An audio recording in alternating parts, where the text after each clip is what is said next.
लोगों का इंटरव्यू करते हैं, उनके बारे में पता करके लोगों को बताते हैं। हालांकि कई बार ऐसा भी हुआ है कि जिसका इंटरव्यू करते हैं उसको अपने बारे में इतनी नॉलेज नहीं होती है, इनको ज्यादा होती है। तो सर, आपके बारे में भी लोग जानना चाहते हैं कि आपने अपने सफर की शुरुआत कहां से की, कैसे इस मुकाम तक पहुंचे आप? कॉमेडी शो है, लेकिन मेरी जो कहानी है वो उतनी सेक्सी, उतनी कॉमेडी वाली नहीं है, दुख भरी है थोड़ी सी। कोई बात नहीं, कॉमेडी शो है, लेकिन एक मैसेज जरूर होना चाहिए लोगों का। कपिल, बचपन मुझे याद है, एक 10 बाई 10 का कमरा था, एक बीमार पिताजी, बीमार मदर और बीमार बहन, 3 लोग और 7 भाई। 10 लोग उस 10 बाई 10 के कमरे में रहते थे। इतनी जगह नहीं थी कि फ्लोर के ऊपर हम सब लोग एक साथ इकट्ठे सो सके, तो तख्ते जैसे लगाए हुए थे, उसके ऊपर एक एक करके सोते थे, एक के ऊपर एक। नहाने के लिए गली के नुक्कड़ पे एक नल था, वहां जाते थे, वहां से हम नहाते और 2 बाल्टी पानी एक बहन के लिए, एक मां के लिए ले आते थे। पढ़ने के लिए रात को मैं रेलवे स्टेशन पर जाता था, क्योंकि हमारे घर में बिजली नहीं थी जी। खाने के लिए कभी मिलता था, कभी नहीं मिलता था।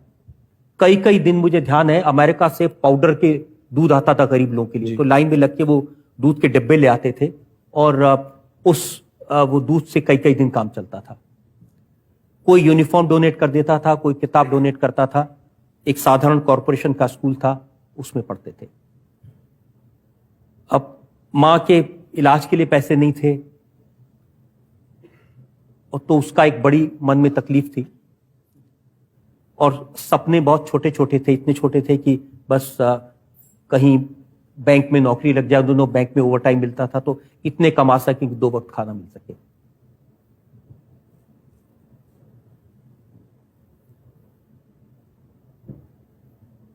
अभी भी वो दिन याद आते हैं तो तकलीफ होती है।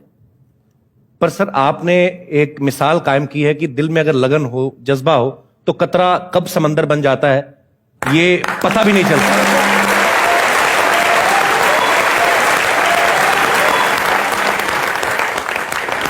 एक बार जोरदार तालियां रजा सर के लिए।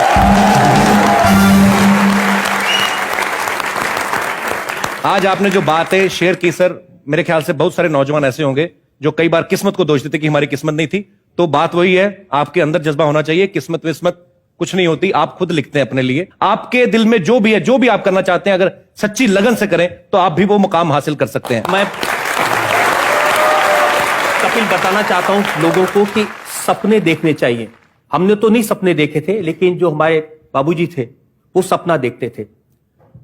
घर में टीवी नहीं था, तो पड़ोस के घर में हम टीवी देखने जाते थे। उन दिनों क्या होता था, आधी फिल्म सैटरडे को दिखाते थे, आधी फिल्म संडे को दिखाते थे। तो एक दिन जब संडे को बाकी फिल्म देखने गए, शहीद फिल्म थी, तो उन्होंने अंदर से दरवाजा बंद कर लिया। मैं घर वापस आया तो आंख में आंसू थे। तो बाबूजी ने पूछा कि क्या हुआ, तो मैंने कहा हम फिल्म देखने गए थे, उन्होंने दरवाजा बंद कर लिया, मैं आधी फिल्म देख नहीं पाया। तो उन्होंने कहा कि किसी दूसरे के घर में किसी तीसरे को टीवी पर देखने जाते हो, कुछ ऐसा करो कि तुम टीवी पर आओ और लोग तुम्हें देखें। वाह।